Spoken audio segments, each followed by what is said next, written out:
প্রদ্যুম্ন সুরদাসের কথা মতো নদী থেকে স্নান করে এসে বস্ত্র পরিবর্তন করলে।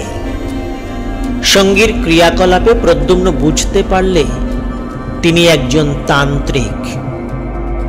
তাদের বিহারে একজন ভিক্ষু ছিলেন, তিনি যোগাচার্য পদ্মসম্ভবের শিষ্য।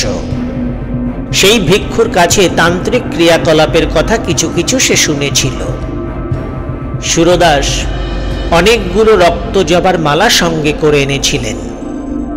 তার মধ্যে কতকগুলো তিনি নিজে পড়লেন, কতকগুলো প্রদ্যুম্নকে পড়তে বললেন। ছোট মরার মাথার খুলিতে তেল সলতে দিয়ে প্রদীপ জ্বালালেন। তার পূজার আয়োজনে সাহায্য করতে করতে প্রদ্যুম্ন হাঁপিয়ে পড়ল।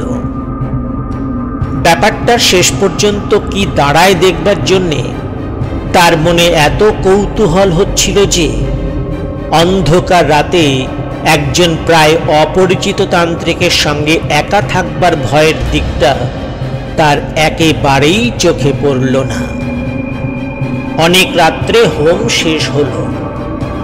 সুরদাস বললেন, প্রদ্যুম্ন, তুমি এবার তোমার কাজ আরম্ভ করো। আমার কাজ শেষ হয়েছে, খুব সাবধান।